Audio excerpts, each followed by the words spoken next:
Hello students, good morning all of you. Welcome to my YouTube channel Professor Ravindra Gaekwad, एश coaching classes वॉश. व तुम्ही जर चॅनलवरती नवीन असाल तर चॅनलला सबस्क्राईब करा, बेल आयकॉनचं बटन प्रेस करा म्हणजे तुम्हाला दररोजचे डेली व्हिडिओ पाहता येतील किंवा नवनवीन काही सीईटीच्या बाबतीचे जे नोटिफिकेशन असतील ते तुम्हाला त्याच्यामध्ये समजून जातील. पहा आपण क्लास 12 मध्ये केमिस्ट्री पार्ट 2 मध्ये 11 नंबरचा टॉपिक चालू केला होता. अल्कोहोल्स, फिनॉल्स अँड इथर्स कशाला म्हणायचे. त्या अल्कोहोल फिनॉल इथर मध्ये आपण पाठीमागच्या लेक्चर मध्ये स्टडी केलेलं होतं. पहा method of preparation of alcohols. काय शिकत होतो आपण? Methods of preparations of alcohol. की अल्कोहोल तयार करण्याचे आपण 2 ते 3 प्रकारच्या मेथड शिकलेलो आहोत. आज आपल्याला शेवटची मेथड याच्यामध्ये स्टडी करायची आहे. पहा how will you prepare alcohols from by addition of Grignard reagents. 6 नंबरची मेथड आहे. पहा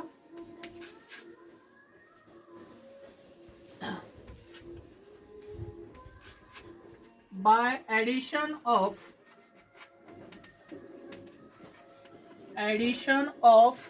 Grignard reagents. By addition of Grignard region on aldehyde and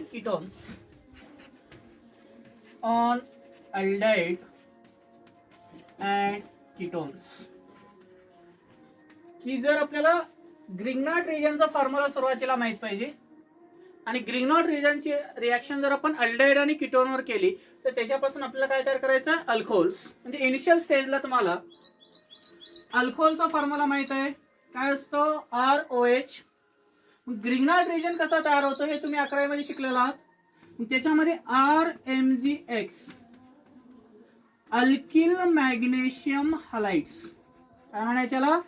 alkyl magnesium halide are also called as Grignard reagent. की त्यालाच आपण generally काय म्हणतो? का Grignard reasons म्हणतो. म्हणजे ग्रिग्नार्ड रिजन मध्ये एक मेटल आहे मॅग्नेशियम, एक आयोनिक कंपाऊंड आहे म्हणजे हॅलोजन आहे आणि एक कार्बन आहे. तर ग्रिग्नार्ड रिजन मधला जो कार्बन असतो त्याच्यावर स्लाइटली निगेटिव्ह चार्ज असतो, जो मेटल असतो त्याच्यावर स्लाइटली +2 चार्ज असतो आणि ऑलरेडी हॅलोजनवर मायनस चार्ज असतो म्हणजे निगेटिव्ह असतो. Due to this alkyl magnesium halide is also called as a Grignard reagent. But in alkyl halides there is a carbon metal and metal halogen bonds are present. Due to it is also termed as organometallic compounds. आपण त्याला दुसरं नाव काय देतो? Organometallic compounds. म्हणजे organometallic कंपाऊंडची किंवा alkyl magnesium halide असेल किंवा ग्रिग्नार्ड रिजन असेल याची ऍडिशन आपल्याला कशावर करायची? अल्डेहाइड आणि कीटोनवर. अल्डेहाइडचा फॉर्म्युला आपल्याला माहित आहे RC≡OH. म्हणजे काय असतो? तुमचा अल्डेहाइड असतो. आणि RC≡OR म्हणजे काय असतो? तुमचा कीटोन असतो. म्हणजे अल्डेहाइड असो किंवा कीटोन असो त्याच्यामधला जो कार्बोनिल कार्बन असतो तो काय असतो? इलेक्ट्रॉन डिफिशियंट पेशीज असतो. कार्बोनिल कार्बनवर कशाचं न्यूक्लियर सबस्टिट्यूशन होतं? न्यूक्लियोफाईलचं सबस्टिट्यूशन होतं कारण हा इलेक्ट्रॉन डिफिशियंट पेशीज असतो. त्या टाईपच्या रिएक्शन आपल्याला या शेवटच्या मेथड मध्ये पाहिजे आहे. पहा means how will you prepare alcohols by the addition of Grignard reagents on alcohols, aldehydes and ketones. की अल्डेहाइड आणि कीटोनवर जर आपण ग्रिग्नार्ड रिजनची रिएक्शन केली तर कशा प्रकारे अल्कोहोल तयार होईल ते आपल्याला याच्यामध्ये स्टडी करायचं. पहा याच्यामध्ये मी डायरेक्ट एक्झाम्पल घेत होतो. पहा समजा तुम्हाला दिलेलं असेल फॉर्माअल्डिहाइड्स. काय दिलेलं असेल? फॉर्माअल्डिहाइड्स. तर त्याला आपण मिथेनॉल म्हणतो. दिस फॉर्माअल्डिहाइड आर ट्रीटेड विथ. याची रिएक्शन जर आपण एखाद्या ग्रिग्नार्ड रिजन सोबत केली म्हणजे CH3MgI. हा झाला तुमचा ग्रिग्नार्ड रिजन्स. काय म्हणणार याला? Methyl magnesium iodides. Means formaldehyde are treated with methyl magnesium iodide in presence of dry ether as a solvent. ह्या दोन्हीला डिझॉल्व्ह करण्यासाठी प्रॅक्टिकली आपण कोणतं सॉल्व्हंट यूज करतो? ड्राय इथर हे सॉल्व्हंट यूज करतो.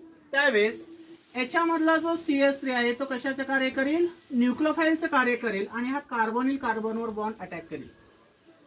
मिथिलने जर कार्बोनिल कार्बनवर अटॅक केला तर कार्बन ऑक्सिजन बॉन्ड काय होईल तुमचा? ब्रेक होईल आणि ऑक्सिजनकडे मायनस चार्ज येईल. म्हणजे काय तयार होईल पहा, हा CS3, हा CS2 आणि O मायनस आणि Mg प्लस आणि इथं काय येईल तुमचा I. म्हणजे हा कोणता कॉम्प्लेक्स तयार झाला तुमचा, प्रायमरी कॉम्प्लेक्स तयार होतो. काय केलं पहा, लक्षात आलं का? ग्रिग्नार्ड रिजन मधला जो मिथिल ग्रुप होता त्याने कार्बोनिल कार्बनवर अटॅक केला. कार्बोनिल कार्बन अटॅक केला म्हणजे कार्बन कार्बन बॉन्ड मेक झाला आणि कार्बन ऑक्सिजन मध्ये जो डबल बॉन्ड होता तो काय झाला तुमचा, कमी झाला. म्हणजे काय तयार झाला, CS3 CS2 O minus Mg plus I. हा प्रायमरी कॉम्प्लेक्स तयार होतो. This primary complex on treatment with dilute HCl, त्याला आपण ऍसिड हायड्रोलिसिस म्हणतो. ऍसिड हायड्रोलिसिस असतं म्हणजे H2O चा रिजन म्हणून आपण यूज करतो. डायल्यूट आहे म्हणजे देखील H2O असतो, किंवा तुम्ही त्याला असं लिहू शकता ऍसिड हायड्रोलिसिस म्हणजे H3O प्लस. मग ऍसिड हायड्रोलिसिस असो किंवा या सोल्युशन मध्ये डायल्यूट HCl चे 1-2 ड्रॉप आपण प्रॅक्टिकली ऍड केले, त्यास HCl मधला एक हायड्रोजन ऑक्सिजन कडे जाईल आणि एक OH कोणाकडे जाईल, मॅग्नेशियम कडे. त्यावेळेस इथं तुमचा ऑक्सिजन मॅग्नेशियम बॉन्ड ब्रेक होईल आणि काय तयार होईल, CS3 CS2 OH. हा तयार झाला इथेनॉल. शिल्लक काय राहिला, MgI आणि वॉटर मधला OH. Means formaldehyde are created with methyl magnesium iodide in presence of dry ether as a solvent to give primary complex which on acid hydrolysis to gives ethyl alcohol as a products. मग याचा जर आपण acid hydrolysis केलं किंवा dilute HCl ची treatment जर practically केली तर काय तयार होतं तुमचा, इथला ऑक्सिजन मॅग्नेशियम बॉन्ड ब्रेक होतो आणि वॉटरचं त्याच्यामध्ये इन्सर्शन होतं. काय तयार झाला, CS3 CS2 OH, त्यालाच आपण इथेनॉल किंवा इथिल अल्कोहोल म्हणतो. आणि साईड पुढे काय भेटला, MgI OH. इथला MgI आणि वॉटर मधला OH म्हणजे साईड पुढे काय भेटलं तुम्हाला, MgI OH.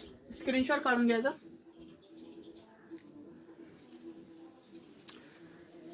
आता याच्यामध्ये दुसरं एक्झाम्पल आहे.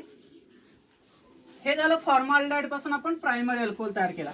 आता आपल्याला सेकंडरी अल्कोहोल जर तयार करायचं असेल तर इथं समजा मी H ऐवजी CS3 घेतला आणि अल्डाइड ग्रुप आहे तसं राहून दिला. त्याला म्हणतो आपण ऍसिटाल्डाइड्स. काय म्हणतो आपण याला, acetaldehydes are treated with methyl magnesium iodides. आणि याची रिएक्शन जर आपण ग्रिग्नार्ड रिजन सोबत केली in presence of dry ether as a solvent. त्यास याच्यामध्ये सॉल्व्हंट आपण कोणतं यूज केलं, ड्राय इथर. त्यास ग्रिग्नार्ड रिजन मधला कार्बन हा कशाचं कार्य करतो, न्यूक्लियोफाईलचं. आणि तो कार्बोनिल कार्बनवर अटॅक करतो, त्यावेळेस कार्बन ऑक्सिजन बॉन्ड काय होतो, ब्रेक होतो. म्हणजे काय तयार होईल पहा, हा अटॅक केलेला कार्बन, हा सेंटरचा CH आणि हा सेंटर मधले CS3 आणि इथला O मायनस आणि MgI. म्हणजे कोणता कॉम्प्लेक्स तयार झाला तुमचा, सेकंडरी कॉम्प्लेक्स. पहा, ग्रिग्नार्ड रिजन मधला एक मिथिल आणि ऑलरेडी दुसरा मिथिल आहे आणि इथला CH. म्हणजे ग्रिग्नार्ड रिजन मधला मिथिल, ऑलरेडी असणारा मिथिल आणि इथला CH. आणि डबल बॉन्डचं कन्व्हर्जन कशामध्ये झालं, सिंगल बॉन्ड मध्ये. आणि ग्रिग्नार्ड रिजन मधला Mg प्लस I. म्हणजे इथं काय तयार झाला, सेकंडरी कॉम्प्लेक्स तयार झाला. This secondary complex on treatment with dilute HCl. जर आपण याच्यामध्ये डायल्यूट HCl ची ट्रीटमेंट केली किंवा याचं ऍसिड हायड्रोलिसिस जर केलं तर इथला ऑक्सिजन मॅग्नेशियम बॉन्ड ब्रेक होतो, ऑक्सिजनकडे हायड्रोजन जातो आणि मॅग्नेशियमकडे OH.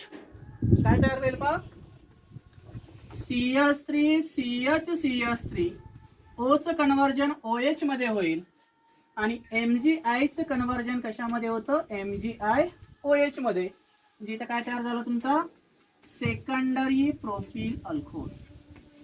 काय म्हणायचे याला, सेकंडरी प्रोपिल अल्कोहोल. दिलेल्या पहिल्या एक्झाम्पल मध्ये फॉर्माल्डिहाइड मध्ये एकच कार्बन होता, त्यावेळेस आपण प्रायमरी अल्कोहोल तयार केला, बरोबर. आता स्टार्टिंग मटेरियल मध्ये 2 कार्बन आहेत म्हणजे ऍसिटाल्डिहाइड आहे, म्हणजे आपण सेकंडरी अल्कोहोल तयार केला. मग ऍसिटाल्डिहाइड ची रिएक्शन जर आपण एखाद्या ग्रिग्नार्ड रिजन सोबत केली, मग एक्झाम मध्ये तुम्हाला मिथिलच्या ऐवजी इथिल देतील, N प्रोपिल ग्रुप देतील. जरी इथं इथिल मिथिल दिला तरी टाइप ऑफ कॉम्प्लेक्स कोणता होणार आहे, सेकंडरी. पण तुमचं स्टार्टिंग मटेरियल हे एक्झाम मध्ये चेंज होणार नाही. How will you prepare secondary alcohols from aldehyde by using Grignard reagent, असा क्वेश्चन असू शकतो.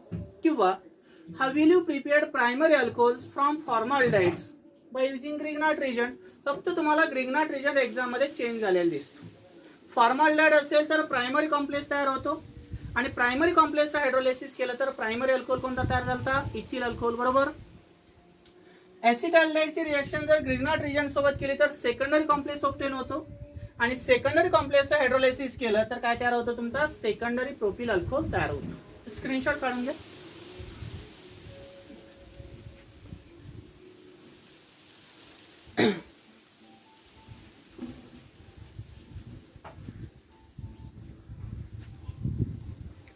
पण त्याच्यानंतर आता थर्ड एक्झाम्पल पाहिजे आपल्याला. How will you prepare tertiary alcohols from ketone. आता ह्या दोन एक्झाम्पल मध्ये आपण अल्डिहाइड यूज केलं, एकामध्ये फॉर्मल्डिहाइड आणि दुसऱ्यामध्ये ऍसिटाल्डिहाइड. आता आपल्याला कीटोन पासून काय करायचं? अल्कोहोल तयार करायचं ज्याच्यामध्ये 3 कार्बन आहेत आणि कीटोन ग्रुप आहे, त्याचं नाव असतं ऍसिटोन. म्हणजे CH3C डबल बॉन्ड OCH3 ला आपण म्हणतो ऍसिटोन. हा आहे कीटोन. याची रिएक्शन जर आपण ग्रिग्नार्ड रिजंट सोबत केली, मिथिल मॅग्नेशियम आयोडाइड सोबत, कुणाच्या उपस्थितीमध्ये? In presence of dry ether as सॉल्व्हंट्स. त्यावेळेस ग्रिग्नार्ड रिजंटवरच्या कार्बनवर कोणता चार्ज असतो? निगेटिव्ह. हा कार्बोनिल कार्बनवर अटॅक करेल, त्यावेळेस इथला बॉन्ड काय होईल? तुमचा ब्रेक होईल, म्हणजे टर्शरी कॉम्प्लेक्स तयार होईल. हा पहिला CH3, हा दुसरा CH3, हा अटॅक केलेला ग्रिग्नार्ड रिजन मधला CH3 आणि हा डबल बॉन्डचं कन्व्हर्जन सिंगल मध्ये झालं आणि MgI. म्हणजे कोणता कॉम्प्लेक्स तयार झाला तुमचा इथं? Tertiary complex. This tertiary complex on treatment with dilute HCl म्हणजेच काय इथे करणार? H2 किंवा त्याला म्हणतो आपण ऍसिड हायड्रोलायसिस. मग ऍसिड हायड्रोलायसिस जर आपण टर्शरी कॉम्प्लेक्सचं जर केलं तर इथला ऑक्सिजन मॅग्नेशियम बॉन्ड ब्रेक होतो, ऑक्सिजनकडे हायड्रोजन जातो आणि मॅग्नेशियमकडे OH. म्हणजे काय तयार होईल? CH3CCH3 CH3OH प्लस MgI आणि वॉटर मधला OH. कोणता अल्कोहोल तयार झाला? Tertiary alcohols.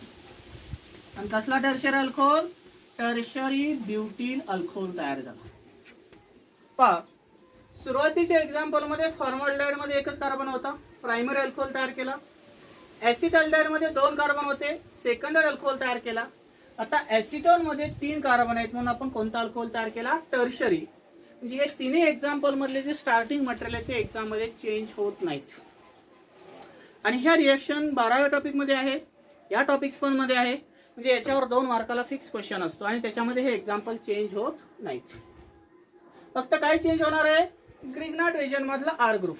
मी इथे मिथिल मॅग्नेशियम आयोडाइड घेतला, तिथे तुम्हाला मिथिल मॅग्नेशियम क्लोराइड असेल, इथिल मॅग्नेशियम क्लोराइड असेल किंवा इथिल मॅग्नेशियम आयोडाइड असेल. त्यावेळेस फॉर्मल्डिहाइड घेतला तर अल्वेज प्रायमरी अल्कोहोल तयार करायचा, ऍसिटाल्डिहाइड घेतला तर अल्वेज सेकंडरी अल्कोहोल तयार करायचा आणि ऍसिटोन घेतला तर अल्वेज काय तयार होईल? Tertiary alcohols. राहिलं लक्षात? म्हणजे ग्रिग्नार्ड रिजनचा यूज करून आपण अल्डिहाइड आणि कीटोन पासून तिन्ही प्रकारचे अल्कोहोल तयार करू शकतो. हे त्याचं एक ऍप्लिकेशन आहे. What are the application of Grignard reagent? This Grignard reagent are created with aldehydes or ketones. There is a formation of primary alcohol from formaldehyde, secondary alcohol from acetaldehyde and tertiary alcohol from acetones. तर अशा या 5 ते 6 मेथडच्या आधारे आपण वेगळ्या प्रकारचे alcohols तयार केलेले आहेत. स्क्रीनशॉट काढून घ्यायचा.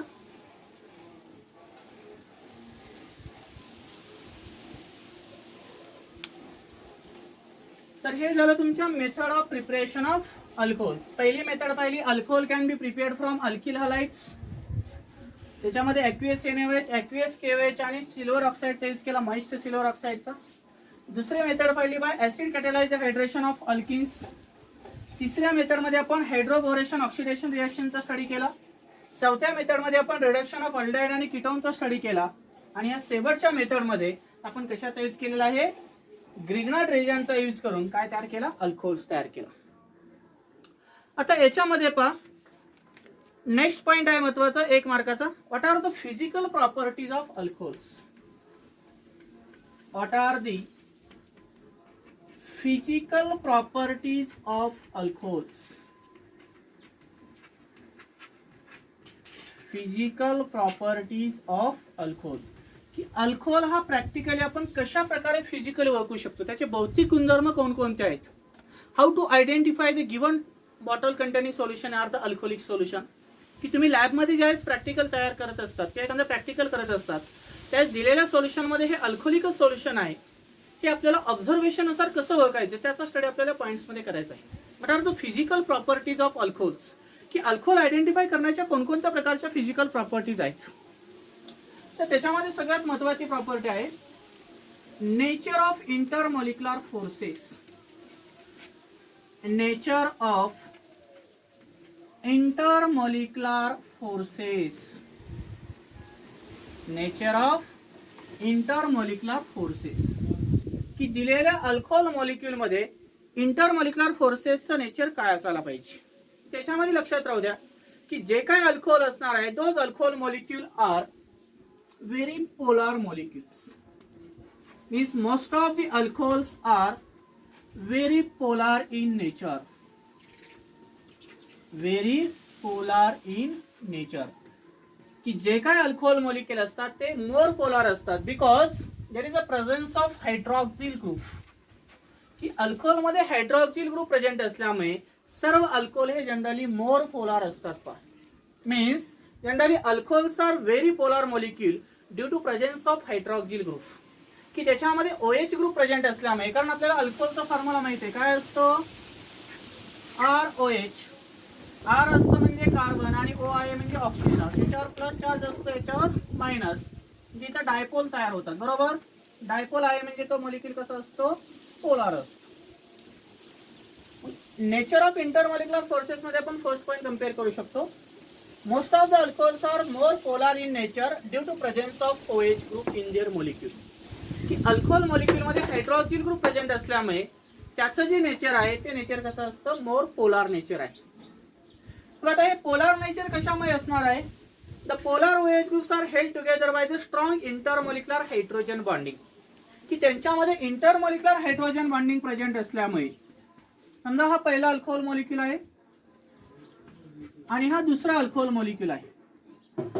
ऑक्सिजनवर स्लाइटली निगेटिव्ह चार्ज असतो, याच्यावर स्लाइटली पॉझिटिव्ह आहे, याच्यावर स्लाइटली पॉझिटिव्ह असेल आणि याच्यावर स्लाइटली निगेटिव्ह असेल. ऑक्सिजन आणि हायड्रोजन मोर इलेक्ट्रोनिगेटिव्ह आणि मोर इलेक्ट्रोपॉझिटिव्ह हायड्रोजन यांच्यामध्ये असे डॉटेड लाईन दाखवलेली असते. पहा, ही डॉटेड लाईन असते म्हणजे इंटरमॉलिक्युलर हायड्रोजन बॉन्डिंग असते. काय म्हणायचं याला, intermolecular hydrogen bonding. Means the polar OH groups are held together by the strong intermolecular hydrogen bonding due to all the alcohols are more polar in nature. की alcohol हा polar कशामुळे पहा लक्षात राहू द्या, की अल्कोहोल मध्ये एक OH ग्रुप आहे म्हणजे हायड्रॉक्सिल ग्रुप आहे आणि दोन अल्कोहोलच्या मधली जी बॉन्डिंग असणार आहे त्याला आपण इंटरमॉलिक्युलर हायड्रोजन बॉन्डिंग म्हणतो. इंटरमॉलिक्युलर म्हणजे in between the two same or two different molecule. की दोन सारखी मॉलिक्यूल असतील किंवा दोन वेगळे मॉलिक्यूल असतील यांच्यामधला जो फोर्स असतो त्याला आपण इंटरमॉलिक्युलर फोर्सेस म्हणतो. इथे मी दाखवले पहा सेकंड पॉइंट मध्ये, दोन अल्कोहोलच्या मधले जी बॉन्डिंग असणार आहे त्याला म्हणायचं इंटरमॉलिक्युलर हायड्रोजन बॉन्डिंग. आणि ती इंटरमॉलिक्युलर हायड्रोजन बॉन्डिंग आपण कशाने इंडिकेट करतो, डॉटेड लाईननी. हायड्रोजन बॉन्डिंग ही कशाच्या मध्ये प्रेझेंट असते, पहिल्या मॉलिक्यूलचा ऑक्सिजन आणि दुसऱ्या मॉलिक्यूलचा हायड्रोजन. म्हणजे एकाचा मोर इलेक्ट्रोनिगेटिव्ह ऑक्सिजन ॲटम आणि दुसऱ्या अल्कोहोलचा मोर इलेक्ट्रोपॉझिटिव्ह हायड्रोजन ॲटम यांच्यामध्ये ही इंटरमॉलिक्युलर हायड्रोजन बॉन्डिंग प्रेझेंट असल्यामुळे सर्व अल्कोहोल हे पोलार मॉलिक्यूल असतात हे आपण याच्यामध्ये सांगू शकतो. आता याच्यानंतरची दुसरी प्रॉपर्टी आहे, what are the physical states of that molecule. याची फिजिकल स्टेट काय असू शकते अल्कोहोलची, की कोणकोणत्या स्टेट मध्ये आपल्याला ते अल्कोहोल पाहायला भेटतात. Physical state of alcohols. Lower alcohols are colourless liquid. Lower alcohols are colorless liquids. Colorless liquids. म्हणजे याच्यामध्ये आपण कार्बन नंबर 1 पासून कार्बन नंबर 8 पर्यंतचे अल्कोहोल जर कम्पेअर केले त्याला आपण लोअर अल्कोहोल म्हणू आणि 8च्या नंतरचे तुमचे हायर असतील असं कन्सिडर करा. This lower alcohols are generally colourless, की त्यांना कुठलाही पर्टिक्युलर असा कलर नाही आणि त्यांची फिजिकल स्टेट जर पाहिली तर ते लिक्विड स्टेट मध्ये असतात. Means lower member of alcohols are in liquid state and it is a colourless in nature. की ते लिक्विड स्टेट मध्ये तर असतातच, पण त्यांचं नेचर कसं आहे, कलरलेस असतात. त्याला कुठलाही पर्टिक्युलर असा कलर नसतो. त्यानंतर lower alcohols are toxic in nature. Lower alcohols are toxic in nature. जसे की मिथिल अल्कोहोल आणि इथिल अल्कोहोल असेल, हे टॉक्सिक असतात. पहा, means lower member of alcohols are colourless, it is in liquid state and it is a toxic in nature. की ज्या विषारी असू शकतात, पॉइझनस असू शकतात, ते कलरलेस असतात आणि ते कोणत्या स्टेटमध्ये असतात, लिक्विड स्टेटमध्ये. त्यानंतर त्याचा स्मेल जर पाहिला तर अल्कोहोलिक स्मेल असतो. पहा, अल्कोहोलला कसला स्मेल असतो, अल्कोहोलिक स्मेल असतो. समजा तुम्हाला एक मार्काला विचारलं what are the physical properties of alcohols. की अल्कोहोलच्या फिजिकल प्रॉपर्टी काय असू शकतात, तुम्ही सांगू शकता त्याच्यामध्ये. Lower member of alcohols are colourless and it is a liquid in nature. Lower alcohols are toxic in nature and lower member of alcohols having the alcoholic smell. ह्या ज्या प्रॉपर्टी आहेत त्या कोणत्या प्रॉपर्टी आहेत, त्याच्या फिजिकल प्रॉपर्टी आहेत. त्यानंतर आता याच्यामध्ये आपल्याला तिसरी प्रॉपर्टी कम्पेअर करायची. What are the boiling points of alcohols. की अल्कोहोलचा बॉइलिंग पॉइंट काय असणार आहे. तिसरी फिजिकल प्रॉपर्टी काय आहे, boiling point of alcohols.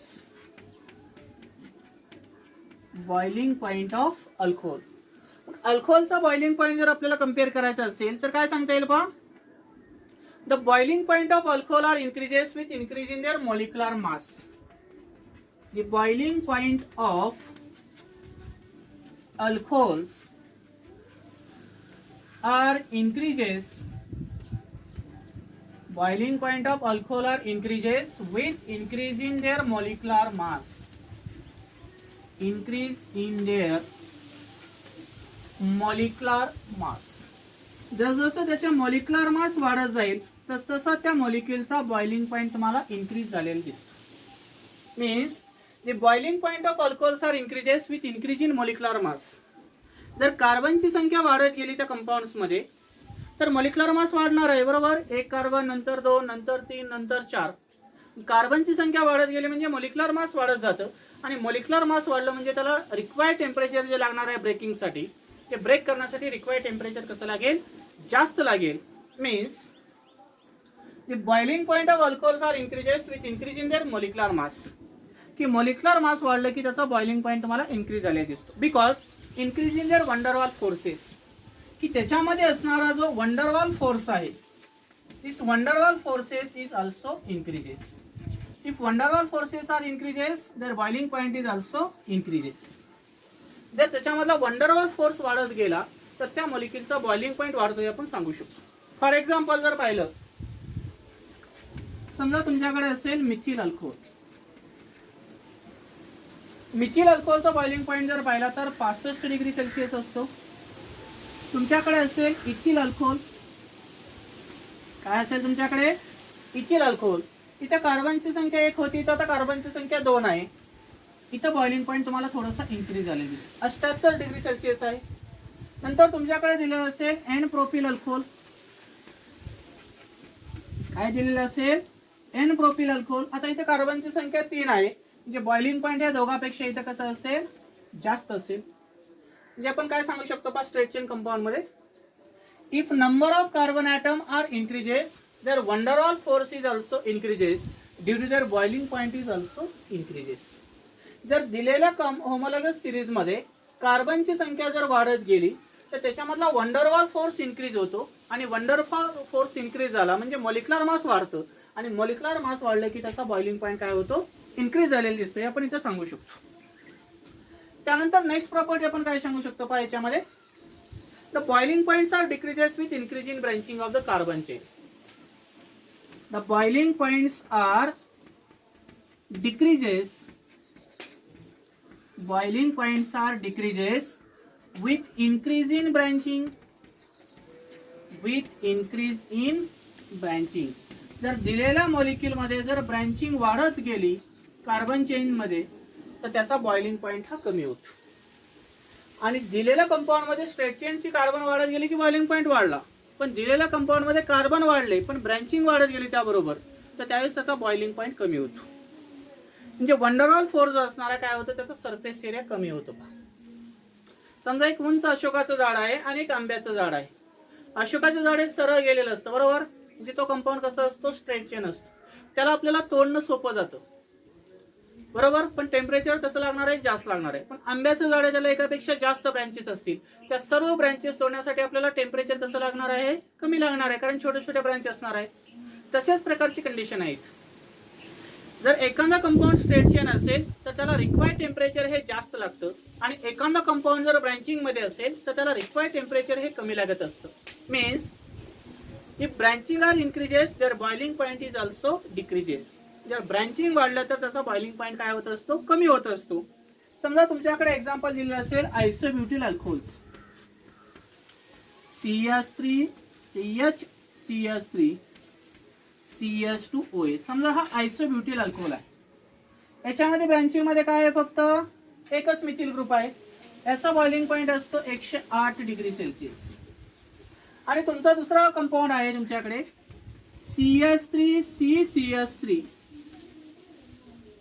CH3 आणि OH.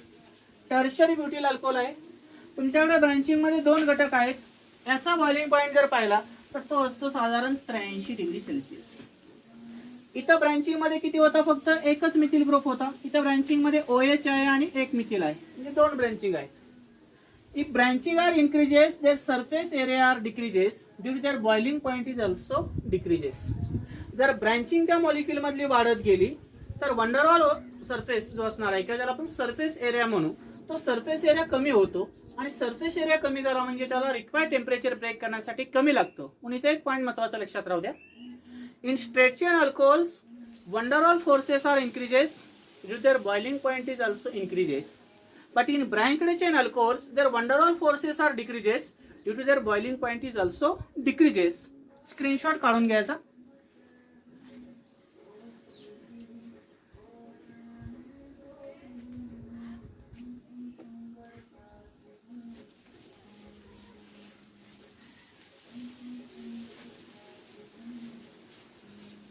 त्यानंतर आपल्याला तिसरा पॉईंट याच्यामध्ये कंपेअर करता येतो.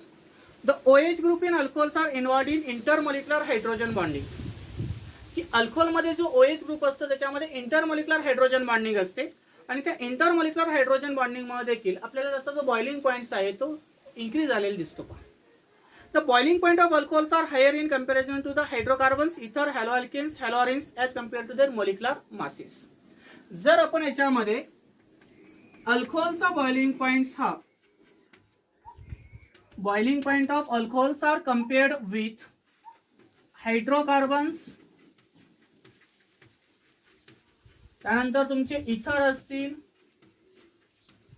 काय असतील तुमचे इथर असतील, त्यानंतर हॅलो अल्केन्स असतील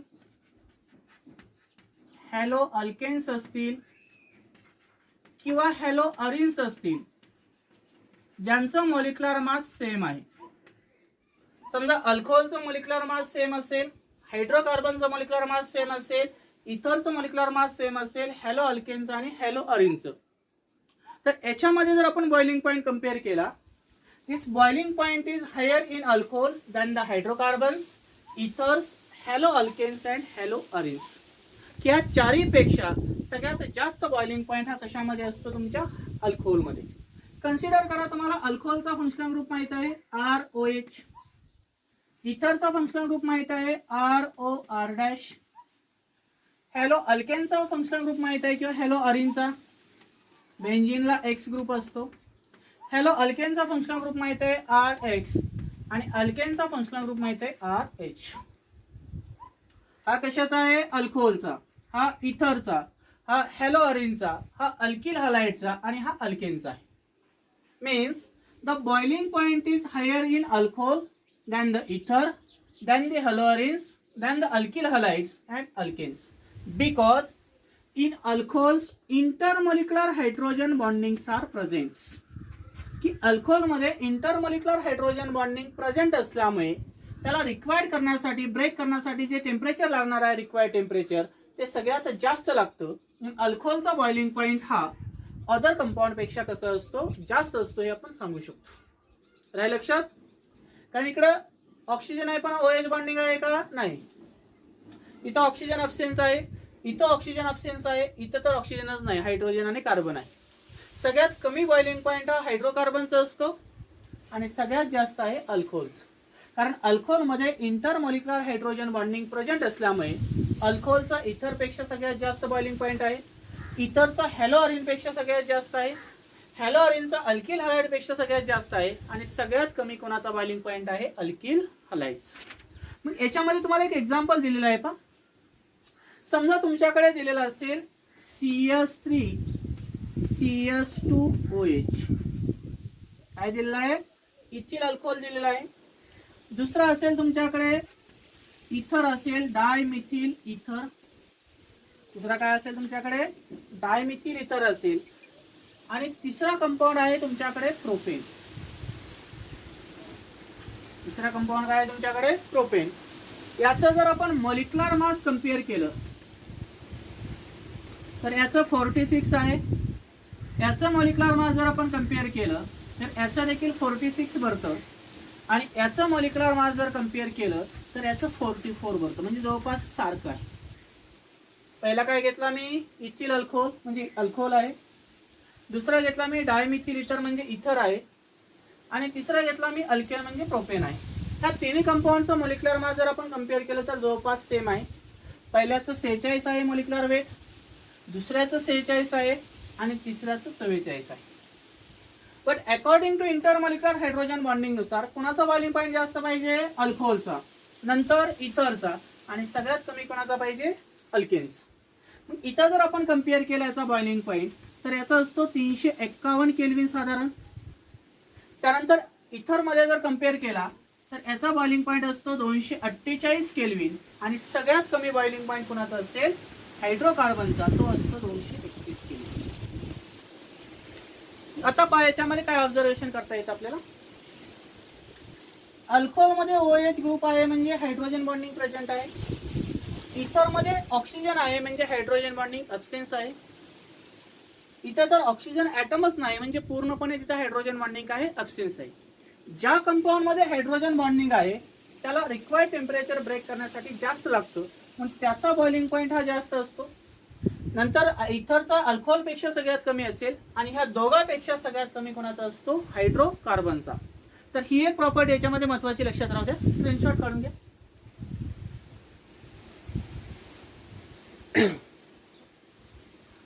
आता झाली तिसरी प्रॉपर्टी, बॉइलिंग पॉइंट. आता next physical property, what are the solubility of alcohols.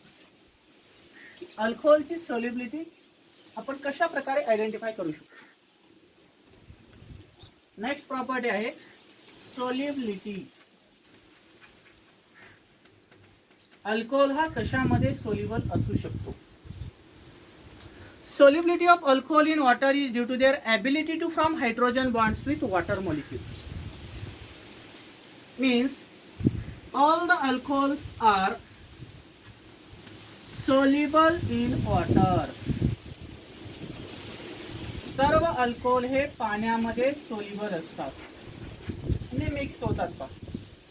Means all alcohols are soluble in water because there is a presence of intermolecular hydrogen bonding. की त्याच्यामध्ये इंटरमॉलिक्युलर हायड्रोजन बॉन्डिंग प्रेझेंट असल्यामुळे ते सर्व alcohol molecule हे पाण्यामध्ये soluble असतात. मग आता इंटरमॉलिक्युलर हायड्रोजन बॉन्डिंग कशी दाखवायची पहा. ROH हे झालं तुमचं अल्कोहोल आणि याची रिएक्शन जर आपण वॉटर सोबत केली आणि याची रिएक्शन देखील आपण वॉटर सोबत केली, याच्यावर स्लाइटली निगेटिव्ह चार्ज असतो, याच्यावर स्लाइटली पॉझिटिव्ह, याच्यावर निगेटिव्ह, याच्यावर पॉझिटिव्ह, पॉझिटिव्ह, निगेटिव्ह, पॉझिटिव्ह आणि निगेटिव्ह. अल्कोहोलचा हायड्रोजन आणि वॉटरचा ऑक्सिजन, अल्कोहोलचा हायड्रोजन आणि वॉटरचा ऑक्सिजन यांच्यामधली जी बॉन्डिंग असणार आहे ती बॉन्डिंग म्हणजे काय असते, intermolecular hydrogen bonding. Means due to presence of intermolecular hydrogen bonding between the alcohol and water molecule, all the alcohols are generally soluble in water. म्हणून सर्व अल्कोहोल हे पाण्यामध्ये काय असतात, सोल्युबल असतात. Solubility decreases with increasing size of alkyl or aryl groups. Solubility or decreases. Solubility or decreases. Solubility कधी कमी होते पहा. Solubility or decreases with increase in size of alkyl or aryl group. Size of alkyl or aryl group. Alkyl किंवा aril ग्रुपची size जर वाढत गेली तर अल्कोहोलची solubility पाण्यामध्ये कमी कमी होत जाते. म्हणजे इथं आपण तिसरा पॉइंट सांगू शकतो. Lower member of alcohols are soluble in water and higher member of alcohols are insoluble in water. Because in lower member of alcohol containing alkyl or aryl group having the less number of carbon atom due to all the lower member of alcohols are soluble in water, but higher number of alcohols having their size is large due to higher number of alcohols are insoluble in water, but it is completely soluble in organic solvent. पण ते कशामध्ये soluble असतात? तुमच्या organic solvent मध्ये soluble असतात. जे higher alcohol असतात ते, आणि जे लोअर अल्कोहोल असतात ते पाण्यामध्ये सोल्युबल असतात. कारण लोअर अल्कोहोल मध्ये आपल्याला इंटरमॉलिक्युलर हायड्रोजन बॉन्डिंग पाहायला भेटते आणि ती इंटरमॉलिक्युलर हायड्रोजन बॉन्डिंग अल्कोहोल आणि वॉटरच्या मध्ये असते. म्हणून लोअर क्लास मधले जे अल्कोहोल आहेत ते पाण्यामध्ये सोल्युबल असतात आणि हायर क्लास मधले जे अल्कोहोल आहेत ते पाण्यामध्ये सोल्युबल नसतात. पण ओव्हरऑल जर आपण लोअर मॉलिक्युलर मासचे जर अल्कोहोल जर पाहिले तर ते सर्व पाण्यामध्ये काय असतात? तुमचे सोल्युबल असतात. राहील लक्षात? स्क्रीनशॉट काढून घ्यायचं. म्हणजे आजच्या लेक्चर मध्ये आपण काय काय पाहिलं पहा. मेथड ऑफ प्रिपरेशन मध्ये आपण ग्रिग्नार्ड रिएजनची रिएक्शन पाहिली. त्याच्यामध्ये आपण प्रायमरी अल्कोहोल पासून अल्डाइड पासून प्रायमरी अल्कोहोल आणि सेकंडरी अल्कोहोल तयार केला आणि कीटोन पासून टर्शियरी अल्कोहोल तयार केला. त्यानंतर फिजिकल प्रॉपर्टी मध्ये आपण पहिल्यांदा पाहिली इंटरमॉलिक्युलर फोर्सेस. पहिली प्रॉपर्टी कोणती कंपेअर केली? Nature of intermolecular forces he property compare केली आपण. त्यानंतर दुसऱ्या प्रॉपर्टी मध्ये सांगितले की त्याचा कलर कसा होता. त्यानंतर तिसऱ्या प्रॉपर्टी मध्ये सांगितले की त्याची फिजिकल स्टेट काय असणार आहे त्या कंपाऊंडची. Physical state. त्यानंतर त्या कंपाऊंडचा स्मेल कसा आहे किंवा त्याला आपण ऑर्डर्स म्हणतो. त्यानंतर त्याचा बॉइलिंग पॉइंट आपण कंपेअर केला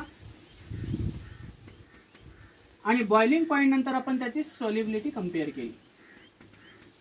आता ओव्हरऑल हे कंपाऊंड तुम्ही एक्झाम मध्ये कसे लिहिणार पहा. What are the physical properties of alcohol. की अल्कोहोलच्या फिजिकल प्रॉपर्टी तर आपण एक्सप्लेन केलेल्याच आहेत, पण एक्झाम मध्ये एका सेंटेन्स मध्ये कशा लिहायच्या पहा. All the alcohols are polar in nature. All the alcohols are polar in nature. Lower member of alcohols are colourless. Lower member of alcohols are colorless. Lower member of alcohols are generally liquid in state. Lower member of alcohols are generally liquid in state. Lower member of alcohols having the alcoholic smell. Lower member of alcohols having alcoholic smell. त्यानंतर boiling point काय सांगणार? In straight chain compounds. In straight chain compounds, boiling point are increases, and in branched chain compounds, boiling point are decreases. आणि शेवटची property काय सांगणार पहा. Lower member of alcohols are insoluble in water. Lower member of alcohols are soluble in water. And higher member of alcohols are insoluble in water. की lower member of alcohol हे कशामध्ये soluble आहे? Water मध्ये. आणि higher member मधले alcohol हे कशामध्ये soluble आहे? तुमचे वॉटर मध्ये इनसोल्युबल आहेत. म्हणजे पहिली प्रॉपर्टी काय सांगणार? All the alcohols are more polar in nature. All the lower member of alcohols are colourless in nature. All the lower alcohols are liquid in state. All the lower member of alcohols having alcoholic smell. In straight chain alcohols, the boiling point are increases, and in branched chain alcohols, the boiling point are decreases.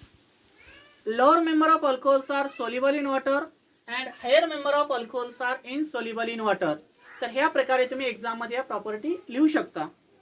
आज आपण इथं थांबू. त्याचा screenshot वाटला तर काढून घेऊ शकता. थँक्यू.